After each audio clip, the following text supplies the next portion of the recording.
নমস্কার। নমস্কার মিত্রবৃন্দ, আমি অনিশ কোলে আজাদ হিন্দ ফ্রন্টের পক্ষ থেকে আজাদ হিন্দ ফ্রন্টের মুখপাত্র হিসেবে আপনাদের প্রত্যেককে জাতীয়তাবাদী শুভেচ্ছা ও বৈপ্লবিক অভিনন্দন জ্ঞাপন করছি। গতকালই আমরা লাইভ অনুষ্ঠানে উপস্থিত হয়েছিলাম। আজ ঠিক 24 ঘন্টা পেরোতে না পেরোতে আবার আমরা আপনাদের সামনে উপনীত হয়েছি আমাদের কিছু বক্তব্য তুলে ধরার জন্য। তো আজকে মূলত যে কারণে লাইভ এসেছি তা আমরা আগে ই কার্ডের মাধ্যমে আপনাদের অবগত করেছিলাম। আপনারা প্রত্যেকেই জানেন আজ 30শে ডিসেম্বর শহীদ ও স্বরাজ দিবস। তো এই শহীদ ও স্বরাজ দিবস কি?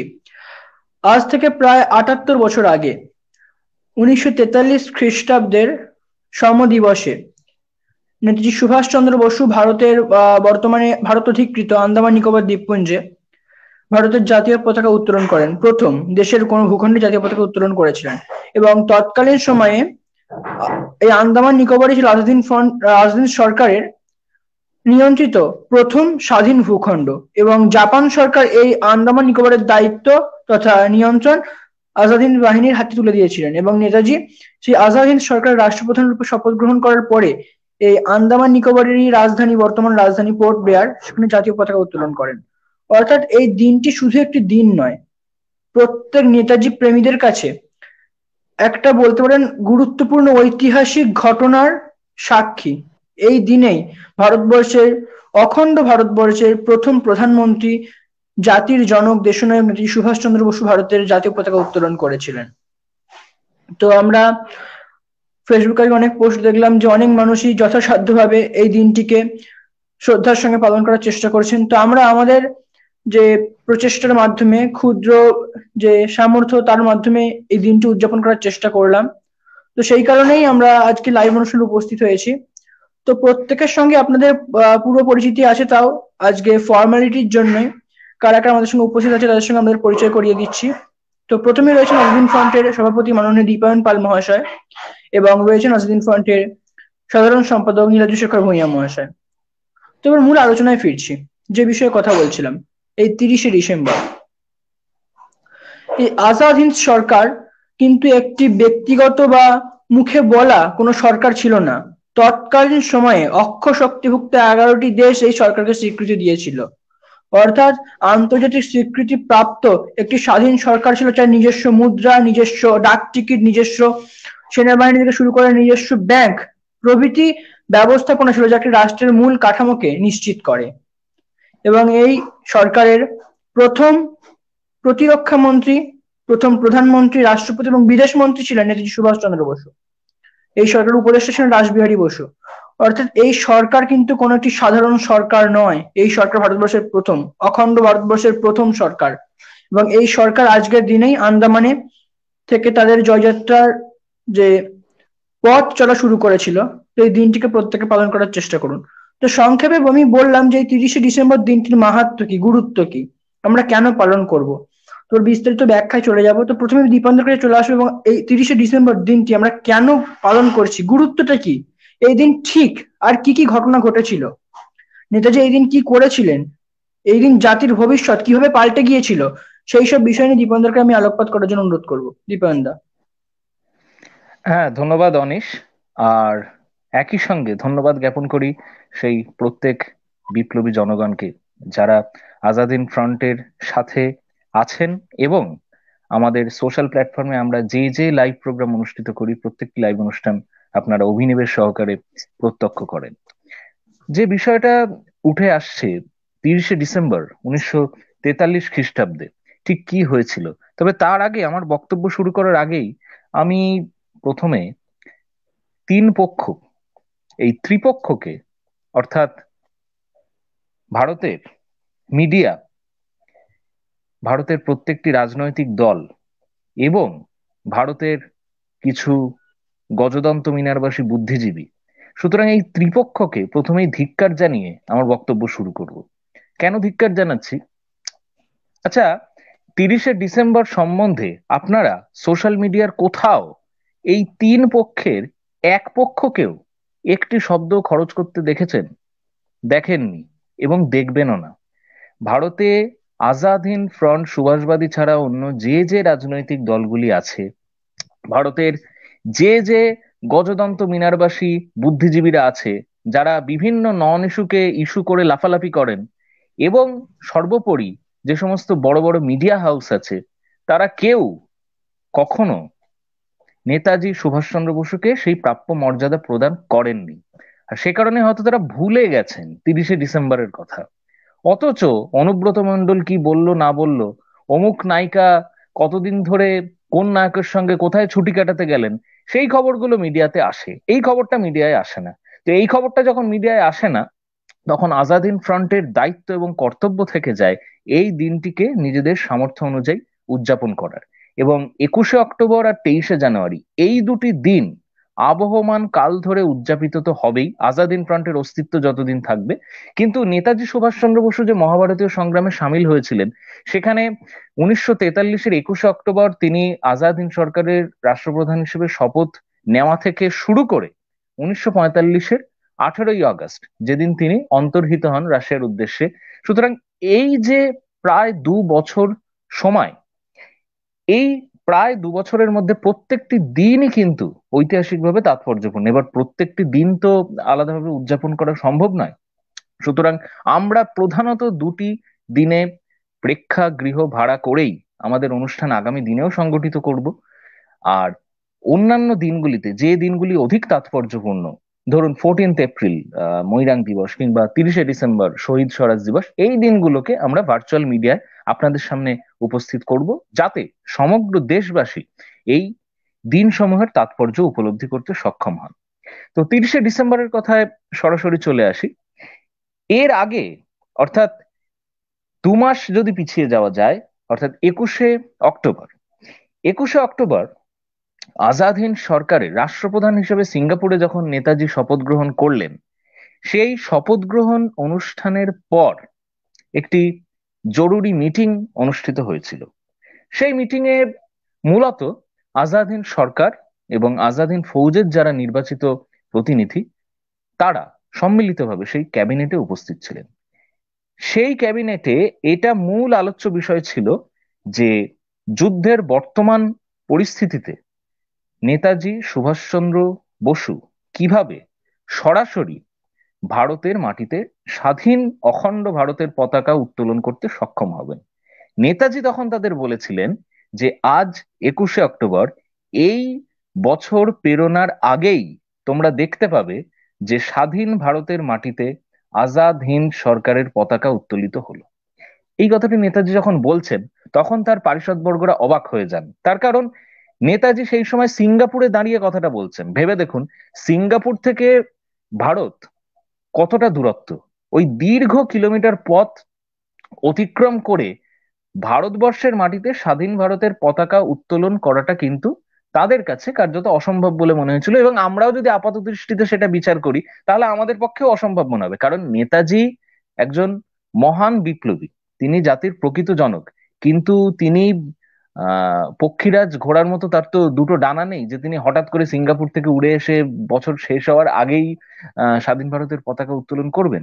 তিনি অবাস্তব কিছু করতে পারেন না। তিনি অত্যন্ত কঠিন কার্যকে তার অসামান্য চরিত্রের মধ্যে দিয়ে সম্ভব করে তুলতে পারেন। তো সুতরাং তার পারিষদবর্গরা অবাক হয়ে যান। কিন্তু নেতাজি বলেন যে আমি কখনো ফাঁকা আওয়াজ করি না, আমি যখন বলেছি বছর শেষ হওয়ার আগে স্বাধীন ভারতের পতাকা উত্তোলিত হবে, আজাদিন সরকারের পতাকা উত্তোলিত হবে, তখন সেটা হবেই। এরপর আসে 30শে ডিসেম্বর। 30শে ডিসেম্বর জাপানি কর্তৃপক্ষ নেতাজি সুভাষচন্দ্র বসু তথা আজাদ হিন্দ সরকারের হাতে আন্দামান নিকোবর দ্বীপপুঞ্জের ভার তুলে দেন। এবং বছর শেষ হওয়ার একদিন আগেই আন্দামান নিকোবর দ্বীপপুঞ্জ তথা স্বাধীন ভারতে স্বাধীন পতাকা উত্তোলন করতে সক্ষম হয় আজাদ হিন্দ সরকার। সুতরাং নেতাজি অত্যন্ত সুচিন্তিতভাবেই এই কথাটি বলেছিলেন এবং তিনি তার প্রতিজ্ঞা রক্ষা করতে সক্ষম হন। এবার কিছু কিছু পক্ষ আছে, আবারও সেই পক্ষের কাছে চলে যাই। সেই পক্ষের একটা পক্ষ, প্রবল পক্ষ, তারা আলিমুদ্দিন স্ট্রিটে, এখন আলিমুদ্দিন স্ট্রিট একদম নির্জন হয়ে গেছে। এখন তো মানুষ এরকম কিছু জোকসও বানিয়ে ফেলেছে যে প্রেমিক প্রেমিকারা কোথায় প্রেম করবে নির্জনে, তো আরেকজন বলছেন যে আলিমুদ্দিন স্ট্রিটে চলে যাও।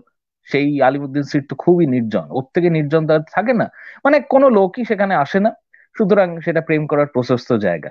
তো সেই আলিমুদ্দিন স্ট্রিটের যারা কর্তা ব্যক্তি এখন আছেন, যারা নেতাজিকে তোজর কুকুর বলে গালাগাল করতেন সেই সময় নিয়মিত, এবং এটাও বলতেন যে নেতাজি নাকি জাপানের হাতের পুতুল, এবং জাপানের অভিপ্রায় ভারত আক্রমণ করা তাদের উদ্দেশ্যে বলি। ও তারা কোথায়? তারা তো নিশ্চিহ্ন হয়ে গেছে, পুরো ভোটেও দেখা গেল তাদের কোনো খোঁজই পাওয়া গেল না। তো যাই হোক, একজন দুজন এখন অবশিষ্ট আছে।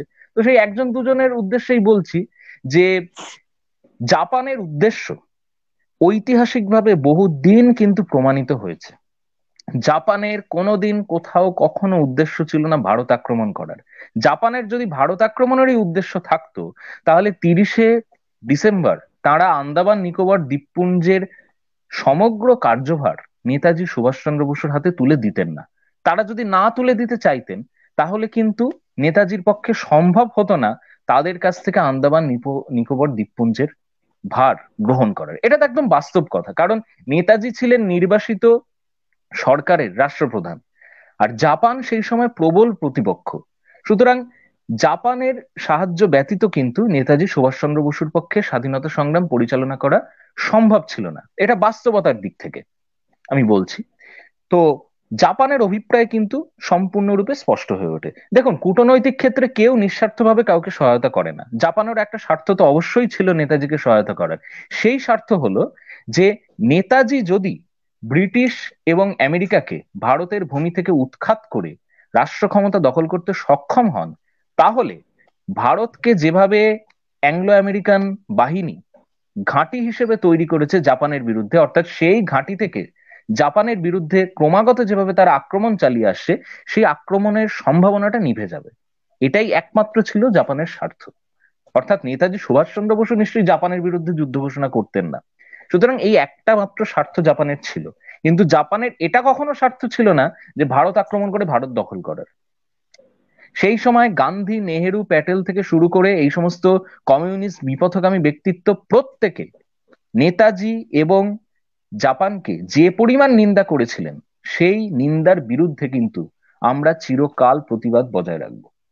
সুতরাং জাপান ছিল ভারতের স্বাধীনতা সংগ্রামে অকৃত্রিম মিত্র, এবং এভাবেই তারা নেতাজি সুভাষচন্দ্র বসুকে সম্মান জ্ঞাপন করেছিলেন। এবং এটাও ঠিক যে সেই সময় ফিলিপিন্সেরও রাষ্ট্রপ্রধানের সঙ্গে জাপানের অত্যন্ত ঘনিষ্ঠ যোগাযোগ ছিল। ফিলিপিন্সের ডক্টর লরেল কিংবা বার্মার ডক্টর বামা, তাদের সঙ্গেও জাপানের অত্যন্ত ঘনিষ্ঠ সহযোগিতা ছিল। তারাও ছিলেন নির্বাসিত সরকারের প্রধান। কিন্তু একথাও আমাদের মনে রাখতে হবে যে নেতাজিকে তারা যে সম্মান দিতেন, সেই সম্মান কিন্তু আর কাউকে দেননি। মায়ানমারের ডক্টর বামাকেও দেননি, ফিলিপিন্সের লরেলকেও দেননি। উল্টো দিকে দেখতে পাই মিত্র শক্তিতে যারা অবস্থান করতেন, অর্থাৎ আমেরিকা, ব্রিটেন, রাশিয়া, তাদের কাছেও কিন্তু একজন ছিলেন নির্বাসিত সরকারের প্রধান। তিনি ছিলেন ফ্রান্সের শার্ল দ্য গল। আপনারা নিশ্চয়ই নাম শুনেছেন। তো সেই শার্ল দ্য গলের কি অবস্থা হয়েছিল জানেন? ফ্রান্সে কখন মিত্রশক্তি অবতরণ করবে, সেই সংবাদটুকুও শার্ল দ্য গলকে দেওয়ার প্রয়োজন মনে করতেন না আমেরিকা এবং ফ্রান্সের যারা সমর বিশারদ ছিলেন তারা। এবার আপনারা এটাই ভেবে দেখুন যে মিত্রপক্ষের যারা সহযোগী ছিলেন, তাদেরকে মিত্রপক্ষ কোন চোখে দেখতো? আর জাপানের যারা সহযোগী ছিলেন, মূলত নেতাজি সুভাষচন্দ্র বসু, নেতাজি সুভাষচন্দ্র বসুকে জাপান এবং তার আগে জার্মানি কোন দৃষ্টিতে পর্যবেক্ষণ করতেন? সুতরাং অক্ষশক্তিতে যে সমস্ত সহযোগী রাষ্ট্র ছিল, তারা কিন্তু অনেক অনেক বেশি সম্মানের অধিকারী ছিলেন, আর নেতাজিকে তারা সর্বোচ্চ সম্মানের পর্যায়ে উপনীত করতেন। নেতাজি সরাসরি কথা বলতেন জাপানের প্রধানমন্ত্রীর সঙ্গে, অর্থাৎ হিদেকি তোজোর সঙ্গে। আর কারোর সঙ্গে কিন্তু নেতাজি সরাসরি সেভাবে কথা বলতেন না তার ডিগনিটি অনুসারে, এবং তারাও নেতাজিকে কিন্তু সেই প্রাপ্য সম্মানটা দিত। সুতরাং 30শে ডিসেম্বর ঐতিহাসিক দিক থেকে গুরুত্বপূর্ণ তো বটেই, কারণ এই দিনটিতেই সর্বপ্রথম ভারতের মাটিতে স্বাধীনতার পতাকা উত্তোলিত হয়, আজাদ হিন্দ সরকারের পতাকা, যে পতাকা ছিল বিপ্লবী অভিজ্ঞান। আর সমর কৌশলের দিক থেকেও এই দিনটি অত্যন্ত তাৎপর্যপূর্ণ।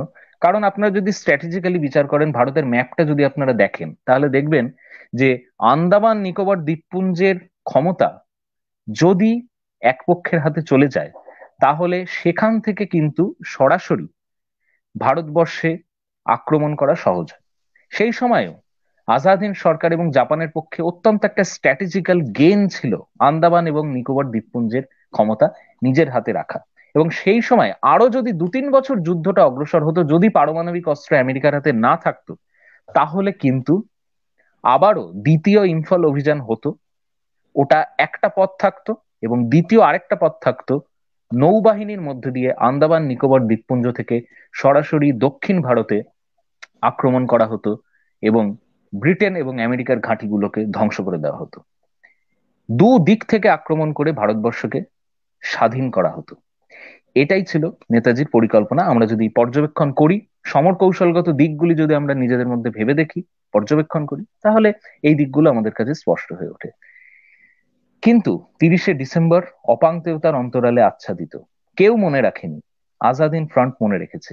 আমাদের সাধ্য অনুসারে আমরা সেই দিনটিকে স্মরণ করছি, এবং সেই দিনটির আরো বিস্তারিত ব্যাখ্যার জন্য চলে যাব এবার নীলাদ্রির কাছে। নীলাদ্রি। নমস্কার। আহ, সকলকে অনেক শুভেচ্ছা আমাদের আজকের এই বিশেষ দিনের অনুষ্ঠানের জন্য। আগে দীপায়নদা অত্যন্ত বিশ্লেষিতভাবে আপনাদের কাছে উপস্থাপন করেছেন, সেখানে আর বেশি কিছুই বলার থাকে না। শুধু আপনাদের কাছে বিশেষ আবেদন, কি নেতাজি সুভাষচন্দ্র বসু 1943 সালে 30শে ডিসেম্বর যেভাবে ভারতের পতাকা ভারতের মাটিতে আন্দামান নিকোবর দ্বীপপুঞ্জে, যেটার বর্তমান নাম আমাদের, আমি এই বিশেষ কারণের জন্য ভারতের কেন্দ্রীয় সরকারকে কুর্নিশ জানাবো, যে দ্বীপের নাম ছিল নেইলস আইল্যান্ড, সেই দ্বীপের নাম পরিবর্তন করে নেতাজি সুভাষচন্দ্র বোস আইল্যান্ড রাখা হয়েছে। আহ যাই হোক, তো সেই নেতাজি সুভাষচন্দ্র বোস আইল্যান্ডে প্রথম 1943 সালে ভারতের জাতীয় পতাকা উত্তোলিত করেন। খুবই খুবই সিগনিফিক্যান্ট একটা ডে। আহ, দেখতে গেলে প্রত্যেক ভারতবাসীর ইমোশনস জড়িয়ে আছে। প্রত্যেক ভারতবাসীর কাছে গর্বে মাথা উঁচু করার মতো একটা দিন, কি ভারতীয় তিরঙ্গা উত্তোলিত করা হয়েছে ব্রিটিশদের শৃঙ্খলে আবদ্ধ থাকা সত্ত্বেও পুরো ভারতবর্ষ। সে যে কাজ নেতাজি সুভাষচন্দ্র বসু দ্বারাই একমাত্র সম্ভবপর ছিল তখনকার দিনে, এবং জাপান সরকারের সহযোগিতা তো অত্যন্ত রূপে ছিলই। তো আজকের এই দিনটাকে সত্যি কথা বলতে কি দীপায়ন দাও যেটা বললো, আমাদের মিডিয়া মাধ্যম বা আমাদের বড় বড় বুদ্ধিজীবীরা কোনোভাবে আহ কারোর সামনে আহ উপস্থাপনই করে না। কারণ তাদের এই ইতিহাস নিয়ে কারোর মাথা ব্যথা নেই। তাদের মাথা ব্যথা আছে ভারতের উন্নতি যে সব কাজে হচ্ছে সেই সব কাজে ব্যাঘাত ঘটানোতে। সেখানে আমরা আহ তিব্বত সীমান্তের রাস্তা শুরুর ক্ষেত্রে যেটা দেখতে পাই, নতুন সড়ক পরিকল্পনায় যেটা দেখতে পাই, সেখানে কেন এত চওড়া রাস্তা তৈরি করা হচ্ছে, সেটাতে আমাদের যে সামরিক প্রভাব রয়েছে ভারতের, সেই প্রভাবটা যেটা আহ লুক্কায়িত রাখা হয়েছিল বিদেশি শক্তির কাছ থেকে, সেখানে সুপ্রিম কোর্টের মামলায় সেটা আবার সবার সামনেই চলে আসে। তো এইসব বড় বড় বুদ্ধিজীবীদের মাথা ব্যথা এইসব ব্যাপার নিয়ে, যাতে দেশের উন্নতি না হয়, দেশের দুর্নীতিগুলো আরো বিশেষভাবে প্রস্ফুটিত হতে থাকে, আর উন্নতি যাতে ধীরে ধীরে থিতিয়ে পড়ে।